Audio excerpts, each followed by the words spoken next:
Knock. Hello, my name is Lisa. Washing my hands. I am a student at University of South Alabama. I am taking nursing 518 physical assessment, and we're needing to do an exam that will test your neurological system as well as your cardiac system. This is going to be videotaped, but only my instructor will see it. Do I have your consent to perform this assessment? Yes. Okay, very nicely. So for this assessment, I did actually got our patient in a gown. It's open in the front, and she is undressed from the waist up. I did raise the bed to my waist level, so it would be appropriate height for me to perform the entire exam. And we do have the head of bed raised to 30 degrees, which is going to be important for some aspects of our exam.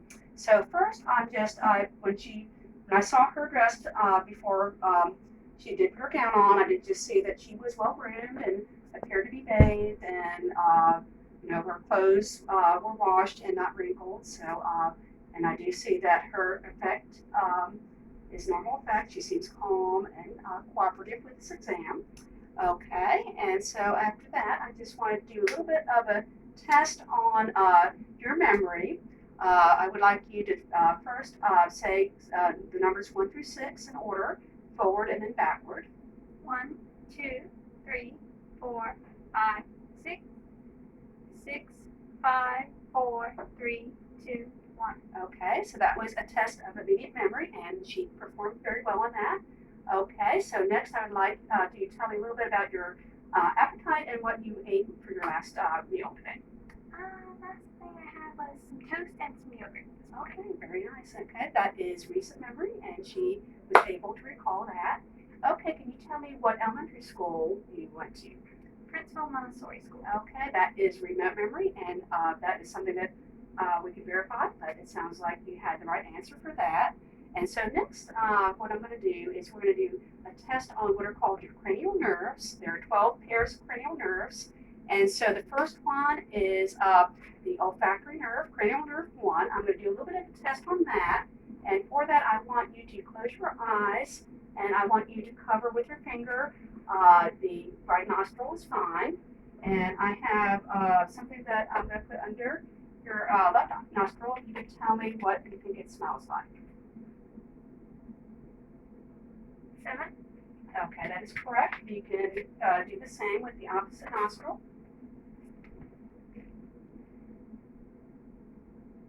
Sage. Cloves, but I think cloves smell similar to sage. And so her sense of smell is intact. Cranial nerve 1 is intact. And also I did test for patency of both of the nostrils. And next is going to be cranial nerve 2, which is the optic nerve. And that's, sorry, cranial nerve 2. And that is going to be your vision, okay? So that we're going to do a vision test. First is going to be the handheld chart here. And if you could hold that at arm's length and tell me, cover one eye with your glasses on, tell me the lowest line you can read. L, T, F, P, H. Okay, do the same for the other eye. L, T, F, P, H. Okay, so same with your glasses off. Okay. So what's lowest you read?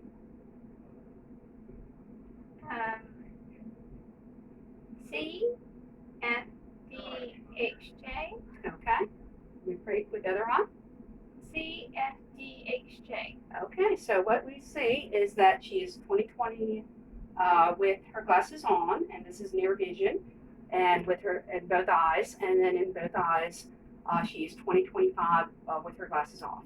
So if I wanted to test distance vision, I would perform a similar procedure with a Snellen chart that would be at 20 feet, and we will not perform that today, but we'd perform a very similar procedure with that to test for the cranial, to test for your distance vision, okay? So next we're going to do your cranial nerve 3, which is your ocular motor.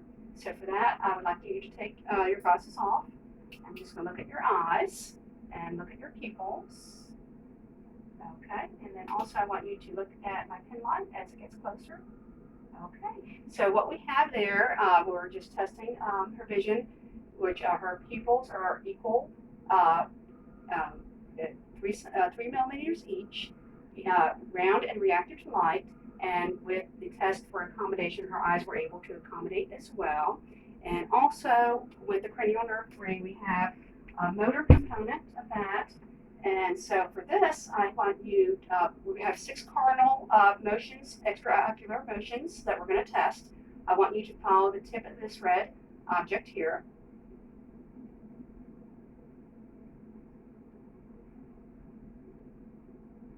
Okay, so that tested cranial nerve 3 as well as 4 and 6. And so that she had normal extraocular motion on that. So next is cranial nerve 4, which was already tested with that. And that's the abducens cranial nerve. So that one is intact as well. Then cranial nerve 5 is the trigeminal. And the trigeminal cranial nerve for 5 has both a motor and a sensory component to it. And for the sensory component, there are actually 3 branches.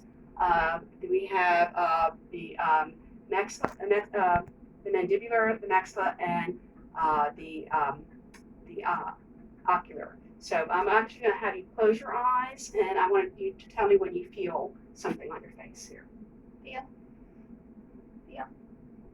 Feel. Okay. Feel. Feel.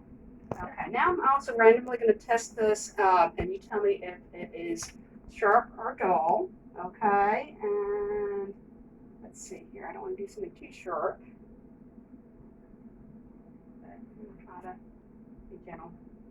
Sharp. Okay, Dull. okay, Sharp. okay. And so that is intact.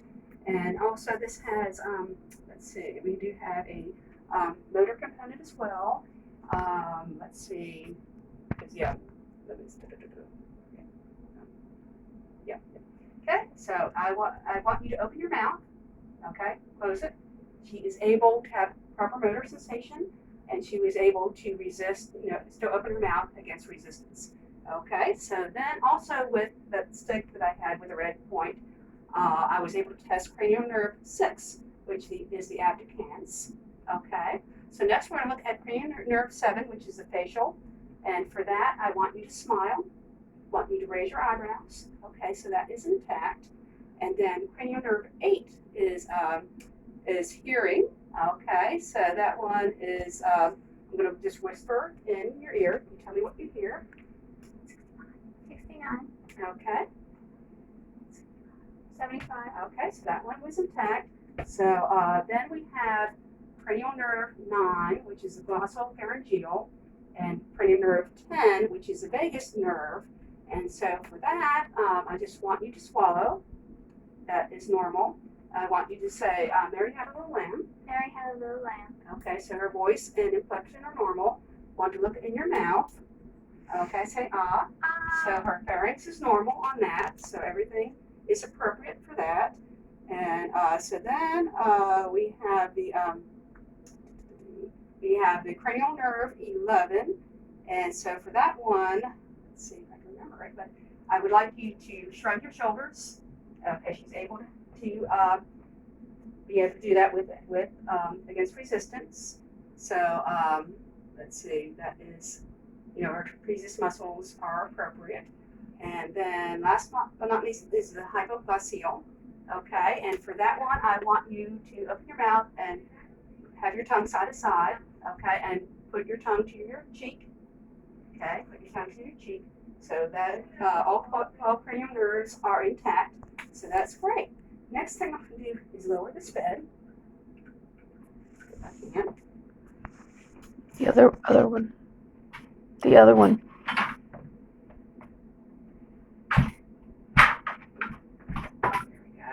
Sorry about that.